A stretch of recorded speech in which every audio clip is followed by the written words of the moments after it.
Ladies and gentlemen, the moderator of the panel, Mr. Ali Aslan. Welcome back, everyone. Please take your seats. We are here once again at the 20th anniversary of the Bled Strategic Forum. And I think I speak for all here when I say this has been a very powerful, very moving, very thought-provoking opening of the 20th anniversary of the Bled Strategic Forum. And we're going to continue in style. Very, very delighted to welcome to the stage a woman who is very much at the forefront of shaping EU foreign policy. Delighted to have her with us here at Bled today. Ladies and gentlemen, the EU High Representative and Vice President of the European Commission, Kaja Kallas, ladies and gentlemen.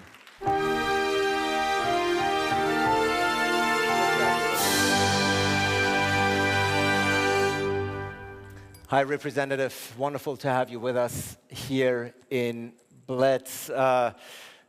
Not surprisingly, we're going to start this conversation with Ukraine. You have, of course, built a very strong reputation as a strong voice on Ukraine, and your unwavering support for Ukraine has actually earned you a spot on the Kremlin's wanted list. 3.5 years into this war, you speak to your counterparts, you speak to 27 EU foreign ministers. 3.5 years into it, do you see signs of war fatigue among EU member states? Of course, I see signs of war fatigue amongst our public, and this is very, very understandable. At the same time, we don't have war, so why are we tired of the war as we are not fighting bombs every day? But I see absolute resolve amongst the European countries still. Also European leaders being together with President Zelensky in the White House and really delivering the messages, reading Putin and his actions the way they're presented. So even if we are over years into this war, then unity still stands. Yeah, you were just attending a meeting of EU foreign ministers in Copenhagen, and you're saying the resounding feedback that you're getting is we are still very firmly behind Ukraine 3.5 years into this war. No, this is true, and this is reflected by our actions as well. I mean, we are working on the 19th package of sanctions regarding what more can we do to pressure Russia, because everybody understands that this is the only that Putin really takes seriously. Why he wanted to have this meeting in Alaska was to really postpone the sanctions threat that was coming from United States. So he really doesn't want the sanctions. And if we look the effects on Russian economy, we see that the sanctions really work. Yes, of course, we need to do more because the war is still going on, but the economy is not doing well. Yeah, interestingly enough, you say amongst the deciders, amongst the politicians, amongst the leaders, you don't detect a war fatigue, perhaps amongst the European public a bit. Interestingly enough, there's a very recent Gallup poll, which you, I'm sure, are very familiar with, which states that 69% of Ukrainians want a negotiated end to the war as soon as possible, as opposed to 24% who want to continue fighting until victory. So war fatigue is not just a European issue. Clearly, it's also very relevant and pertinent amongst the Ukrainian public. I mean, they are living under bombs every day. I mean, 3.5 years under bombs. You want this to stop. Recently, I read a book by Eric, The Splendid and the Vile. It's about Churchill and his family under the bombardment of Nazis and the London bombardment. And also the parallels that we have today with this is really, very much the parallels are there. And it is showing very well how people, of course, you can't sleep. Your friends are getting killed. Every family is affected. Everything. Of course, you're tired. You want this war to stop. And of course, Europeans want this war to stop as well. But what we want is that this is stopped for good, not that there's a pause so that Russia can gather itself and then move on a larger scale like we did or like we saw with the Minsk agreements and then the attacks that came later on. So that is what we want. And I didn't say that there is no fatigue amongst the leaders. There is still, they are all democratically elected leaders, and of course democratically elected leaders are bound to the public's opinion as well, and very much tied to what the public is feeling. Of course, they have to take the temperature at the end of the day of what the public wants. Interestingly enough, coinciding with these numbers I've just shared, there are diplomatic efforts now underway, very much led by Washington, very much led by the US President Donald Trump. How do you evaluate Donald Trump's diplomatic efforts up until now? Everybody welcomes the diplomatic efforts made by President Trump. It's just the problem is that Putin is mocking those attacks. Everybody else is welcoming because Europeans want peace, Ukrainians want peace, and Americans want peace. Who doesn't want peace is Putin. So it takes at least two to want peace. It only takes one to want war. And as long as Russia still wants war, there's no peace. Yeah, it's very clear that US President Trump is not pursuing first and foremost ceasefire. Instead, he's trying to push Ukrainians to give up territories as part of a future peace deal. That's something you called a trap that we as Europeans should not fall into. What exactly did you mean? This is the classical Russian negotiation tactic. So pushing this, presenting demand threats, using force for something that has never been yours. And by the way, in these negotiations, they are also demanding territories that they haven't even conquered militarily. So, like, we are making a compromise as we are settling for those territories that we have militarily conquered. So why is it a trap? It is because everybody's starting to talk about what Ukraine should give up. And saying, of course, it's up to Zelensky to decide what territories they are willing to give up. But, you know, it really misses the point that Russia hasn't made any concessions, and they are the aggressor here. So they haven't made any concessions while everybody's talking about what Ukraine should give away, and that's a trap. Would you want the president to be tougher on Vladimir Putin? If we would all be tougher on Putin, then this war would be over. But specifically the president of the United States, because at the end of the day, he is, whether we like it or not, he's currently leading those negotiations. He's pursuing his plan. Well, we have heard that President Trump is not a very patient man. He seems to be very patient with Putin, though. So, yes, I think if we all would do more, then we could deprive Russia of the funds to wage this war. That's why we are trying to find new ways of really what could we sanction so that they can't circumvent. And I welcome also the decision by United States on the secondary sanctions, which is helping Russia to gain from the profits of oil selling over the oil price gap.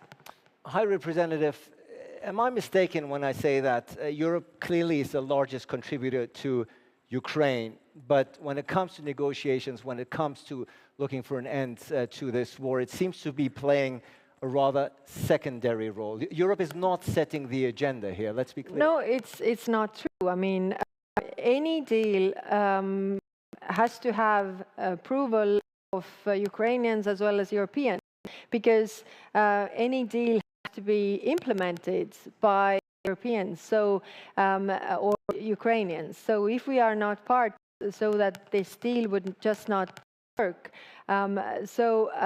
Yes, like we are not directly negotiating with Putin because we saw it already before that that doesn't bring much result because the pressure hasn't put Putin in a place where he actually wants peace. So we see that and we work on that track, and there comes a moment where actually Russia is in that position that they also want peace, like really want peace, not only in words but also in deeds. We don't see, then we can also discuss those points. But if I understand you correctly, you're saying there cannot be a peace solution without the contribution, or rather involvement, of the Europeans. Is that what you're saying? I'm just try to think about the in practical terms, not in theory, but in practical terms. So there is something agreed on whatever level, and then, but the things are happening in Europe. So this war is in Ukraine, and all these security issues are concerning Europe. So how would that really work in practice? If there is a deal that, for example, I'm just playing with the thought. So if Americans agree with Russia on anything, but then Europeans and Ukrainians say that okay, that's fine, but we still keep supporting Ukraine so that they can defend themselves. So how does that work? Now, let's see if the US president sees it the same way. At the end of the day, there was this famous, or by now perhaps infamous, photo in the Oval Office of key European leaders sitting around the desk, listening to the US president. Some described it as sitting like school kids. It's bad optics, isn't it? Well, yes, we are living in times of optics, aren't we? But I think what is important is that those leaders also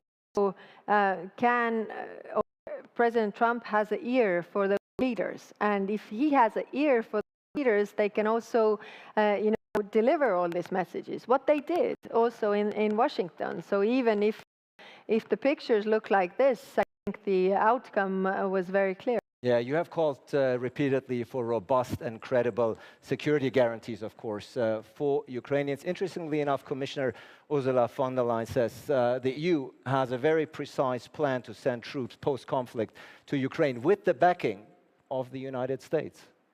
When we talk about European Union, then we have to separate two things. One is the member states that are really deciding who sends troops. Member states, it's not the European Union competence. Everybody agrees or decides on their troops.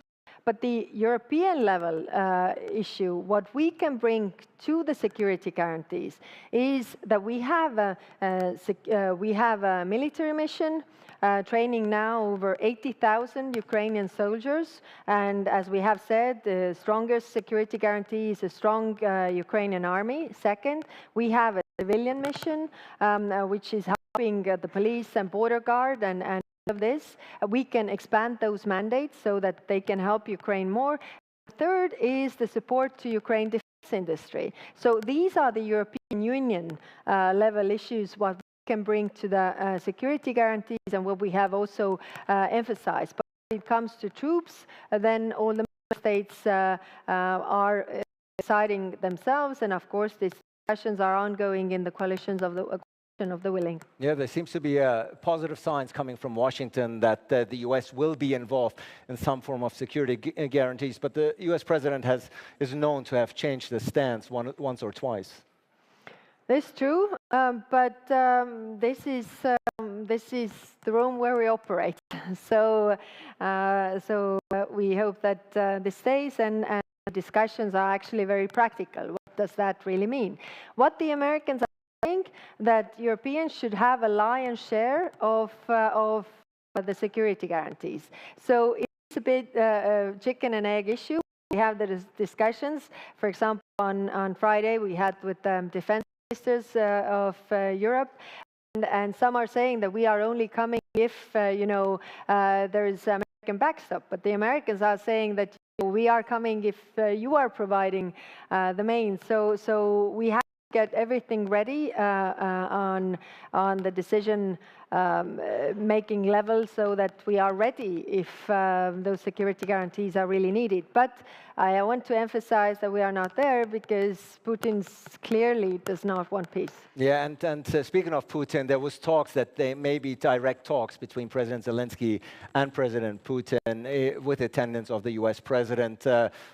Those talks seem to be off now for the time being. Rather unlikely, isn't it? Well, President Zelensky agreed to this already like seven or more months ago, but Putin is just playing games. So he's definitely just mocking the peace efforts. And that's why we don't also see practically any signs that they are preparing for peace. Rather, the opposite. They are preparing for more war. We have winter coming. We see they are preparing attacks on civilian infrastructure, energy infrastructure to cause as much pain as possible. And that's why we need to. Well. You've already mentioned that Europe is preparing for its 19th sanctions package, but of course it must be approved unanimously by EU countries. Hungary might be proving a stumbling block as it has in previous years. And you've also talked in Copenhagen about granting Ukraine billions of euros of aid from frozen Russian assets, also something that the Hungarians are not looking warmly upon. How are you going to break the Hungarian blockade here? Well, first, we have 18 packages of sanctions where Hungarians are also on board. We should not forget that. Of course, time is hard. It's very hard discussions. It's getting harder time. I don't deny that. But they're still on board. When it comes to the frozen assets, then we had a very frank and open discussion with the ministers. And there are legal issues, there are worries for those countries who have a large share of those issues.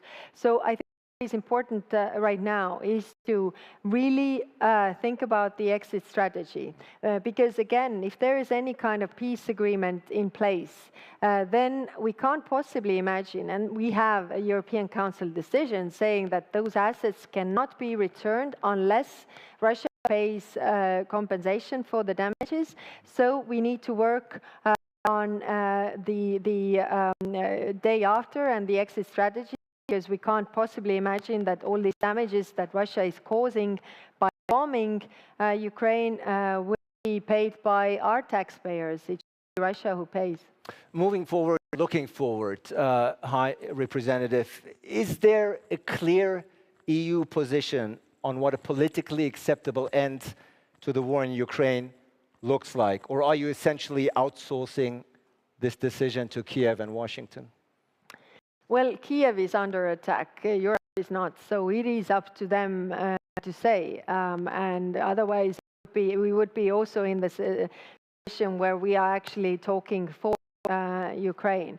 But I think in every war, we have to have a strategy, and that strategy has to be, really that Ukraine wins this war. Otherwise, you don't always win wars, but you never win them if you don't set victory as a goal.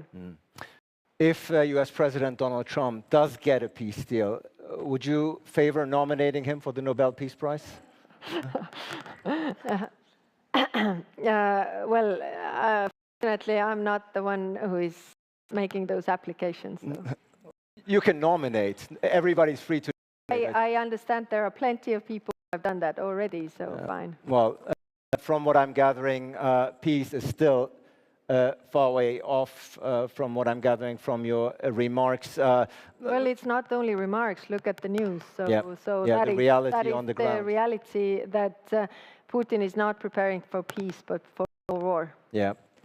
Let's turn towards the Middle East, if we may, where the humanitarian situation in Gaza continues to deteriorate. By the way, we're going to have a very high-level panel on Ukraine later on, right after this, that takes a deep dive. But the EU was very quick, and you've pointed it out also here on stage. The EU was very quick and unified in condemning Russia's invasion of Ukraine. But there's some critics who say that the EU has not demonstrated the same unity or clarity in Gaza and accuses the EU of double standards.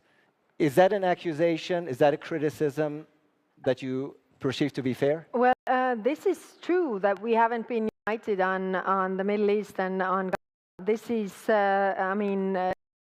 huge frustration that we have not been able. And why? Because we have 27 member states. When it's, regarding Ukraine, we have a common position, whereas regarding what is happening in the Middle East, we have countries, different reasons, some historical reasons, some other reasons, and I'm pushing all the time very hard, because I also feel that it's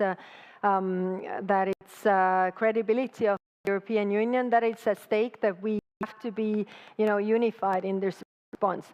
But what I don't agree is that we haven't been active. I think if you look globally, we are the most active on that file. We are constantly pressuring Israel. We are the biggest givers of humanitarian aid. We are the biggest supporters of Palestinian Authority. 1.6 billion euros we are giving to Palestinian Authority from 2025 to 27, so next 2 years. We are the ones keeping the two-state solution alive, and many member states are doing very good work on this. So there are positions where we are unified. First, immediate ceasefire and release of all hostages. Second, humanitarian aid must not be politicized, has to reach people. That's why we have worked on the humanitarian aid, understanding how many trucks could go in and how many border crossings open. And it is true that there is improvement, but I also agree that it's not enough. And it's super frustrating for me that we can't really deliver decisions here, really to react, because we don't have a common position. We even don't have a qualified majority on proposals that we have made. Personally, of course, I'm hearing all these things. I mean, coming here, you also hear the protests and everything, and this is not easy, because I share the frustration that we are doing as much as we can, but it's not enough, because the humanitarian catastrophe is still ongoing. So I continue to work with the member states to have a common position, but so far it has been no. Yeah, no unified position here. Clearly, no cohesive position on the part of the EU when it comes to Gaza and Israel. Do you feel, like some do, that the EU, because of its ambiguous stance here, has lost the moral credibility, that it has been damaged, that when you as a high representative go to other countries and try to tell them about values, about human rights, that perhaps the EU position is no longer taken serious? No, this is not true. Usually when I go to these international fora, and I know this Gaza thing always comes up. So what I do before I go, I take out the numbers. For example, I was in ASEAN. So going to ASEAN, all the ASEAN members and very big countries in terms of population, some richer, some less rich, but a lot of people at least there. So I know that this accusation comes. So what I do, I take the numbers of the humanitarian aid, of the support for the Palestinian Authority, and then compare them. And for example, when I say that humanitarian aid, we have been given over 500 million euros, 1.6 billion to Palestinian Authority to keep the Palestinian state alive and two-state solution. And ASEAN, at the same time, 40 million for the whole of ASEAN. So I always say this, that if you accuse us of double standards, you should also put your money where your mouth is, because we are really, really trying. And I'm not using this as an excuse. I'm not saying that we shouldn't do more. Yes, we should, because the situation is catastrophic. But it is just that we are also, I don't take accusation that we are inactive, that we don't care, that we don't do anything. Yeah. Your predecessor, Josep Borrell, has accused, though, the EU institutions of inaction over Gaza, and he has accused Israel of committing genocide, your predecessor, Josep Borrell. Is that a terminology that you would subscribe to? You know, over the summer and actually quite long time, to improve the situation on the ground, that was the agreement with the foreign ministers, where everybody agrees that we have to help the people on the ground with humanitarian aid, so that there wouldn't be famine, so that people would get help and everything. That requires me to talk to the Israelis, and that's why I have to talk to both sides. I talk to the Palestinians, I talk to the Israelis, and I do this with the mandate of 27 member states. What are the Israelis telling you? Well, with the humanitarian understanding, we reached a point where, compared to some months ago, there is more trucks getting in. There are more border crossings open than before. They have repaired the electricity and water pipelines. But there seems to be no visible improvement on the ground. Yes, really. yes, it is not enough. That I'm telling you, it's not enough. But we have still achieved something. I agree, it's not enough, but it's something. So without really talking to them all the time, without pressuring, for example, the international NGOs, I mean, they wanted to have, this 9 of September, basically, all those kicked out. So we managed to call this off, and with the Israeli government, it's extremely difficult. And my frustration comes also from the fact that we are not successful enough. But are we then more successful if we don't talk to them, considering that Israelis' relation with the American administration is totally different, and Americans have the leverage over what Israel does or doesn't more than us. So we try to help on the humanitarian track. Yeah, and I agree with you, it's not enough. Yeah, and you certainly pointed out that there is a lack of cohesion when it comes to the European position in Gaza. You made that very clear. A group of 8 EU countries, led by France and including our host country here today, Slovenia, of course, have said that they will formally recognize the Palestinian state at the upcoming Assembly this month. What do you make? What do you think of the current momentum to recognize Palestine? Are you in favor of that? It is up to the member states to decide. It's their decision, because the European Union is not recognizing anybody. The U.S. High Representative support that. But my question is, that doesn't mean, that doesn't matter really what I think or don't think, because it doesn't you're the change. EU High Representative. But that's why I'm representing 27, also those who don't recognize Palestine. And that is the difficulty of my position here. So what I'm just, again, keeping in mind, will it stop the killing? Probably not, but it will keep the two-state solution alive. Again, Europe is the stronger supporter, and everybody is on board for the two-state solution. So in order to have 2 states, you need to have a Palestinian state that is stronger and equal to have this level. Just 2 quick questions before we move on. There's obviously an international warrant for Prime Minister Netanyahu's arrest by the ICC.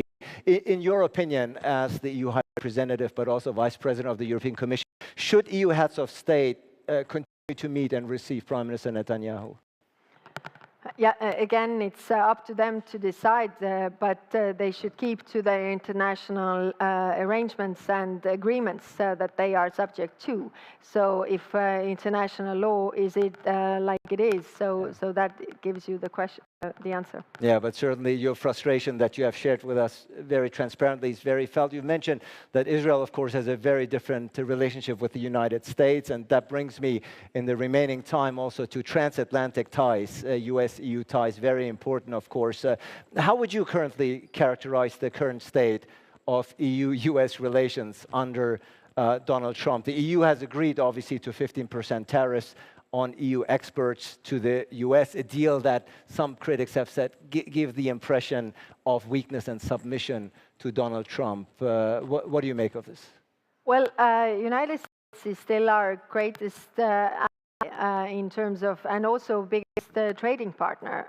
We have been clear that we think that the trade wars, nobody benefits from the trade wars, really. We didn't want this, like all the rest of the, I mean, not European, but also globally, the countries don't want the trade war. I think eventually clients, customers, people will end up paying more, which is not good. So definitely our relationship with the Americans is in change because of the new administration, but we are still very strong allies. Have we always seen eye to eye in everything before? That's also not true. So what is important that we still stand for our interest as well. And Europe, of course, in this context, still very much heavily depends on NATO and the US for hard security, of course. So that's a almost indispensable relationship for the time being, at least until the EU actually figures out how to put the terminology of strategic autonomy into reality. Working on that. If you think about all the initiatives and really the boost and the additional funds that come into also boosting European defense industry so that we would be more independent. There's a lot of work done. And by the way, again, you know, the book that I referred previously, what was interesting was also how the Brits were building up or boosting their airplane industry during this time when they were bombing. So there was Lord Beaverbrook, who was Minister of Airplane Production. And really, and I was reading this and thinking that, if they managed to do that during, being under bombardment and everything, and as Ukrainians are managing to do this, drone production and everything under bombardment, then we also do it on the European level. So even in this book, there was a description how the Germans were really surprised that they should now already, they should surrender now. How come they still have airplanes and they should surrender? They didn't. I think, again, parallel is when it comes to Ukraine is that, Russians are also quite surprised that they should already surrender, but they are not. We are, of course, in Slovenia here today. The very first panel of the day focused on the Western Balkans and EU enlargement, specifically, High Representative. You wrote yourself, quote, "The Western Balkans is of strategic importance to the EU. Enlargement to this region is our most significant geopolitical project, and it is also a personal priority for me." Yes.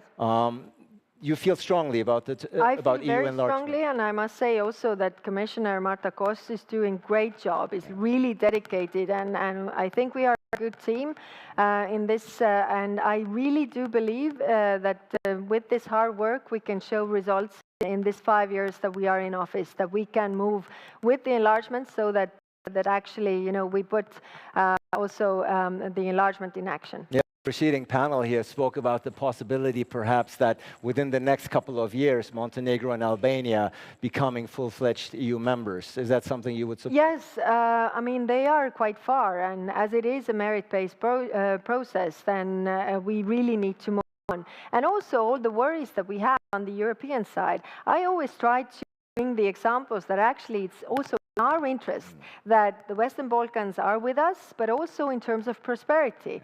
I bring this example. When Estonia, 4 years before we joined the European Union, our GDP per capita was 36% of the European average. When we joined, then it was 48% European average, and now it is close to 90% of the European average, which means that, the top all the boats and together actually we are much stronger. We need to work on that internal market because that is also giving us economic power that raises our geopolitical influence. Yeah, we're almost out of time, but I do want to get in the EU relations with the Global South, for lack of a better term. When we talk about the Global South, obviously we're talking about 3.5 billion people, that's 45% of the global population, and 30% of the world economy. We just had a very momentous, a very interesting meeting in China, where China came together with India, saying we're no longer rivals, we're partners. Vladimir Putin, of course, was there. Lukashenko from Belarus was there. The party that wasn't there was Europe and the Western world. Aren't we invited? Well, not to that party, but we are invited to a lot of other parties, including with those partners. Well, that's a pretty important party. But no, it is. I mean, for example, India, is also looking for way to diversify trade portfolio. We have, like, say, 23 countries that really we are working with having trade agreements.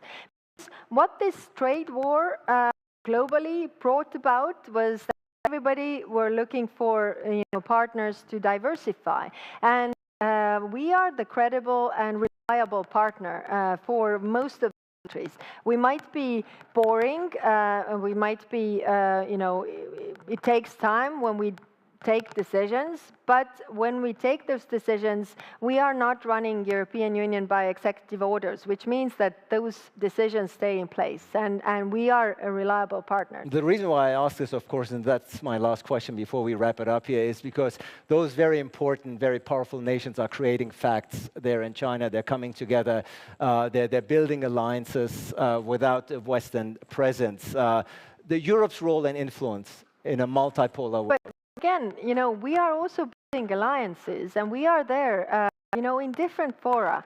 And I've said to the foreign ministers as well, European foreign ministers, that we need to be in all those big fora where actually we need to combat also the narratives that are against European Union. But we so Europe. often speak with a unified voice internationally. You said it yourself. Well, on most of the issues, we actually do speak on a unified voice. But some very big issues, we don't have a unified voice. But that doesn't change the fact that actually we are a very big economic player, and countries are still want to engage with us. And also when it comes to security and defense. Yes, we are not the traditional security provider, but still, again, the countries are interested in diversifying the portfolio with a partner like European Union that is trustworthy. So you're a firm believer that the EU is still capable of shaping the international order and not just being merely a bystander? Yes. Yeah, so very clear. High Representative and the Vice President of the European Commission, I thank you for this frank discussion. Let's hope on Ukraine, on Gaza, that better times are ahead. This is your applause. Much appreciated. Thank you. Thank you. I appreciate it.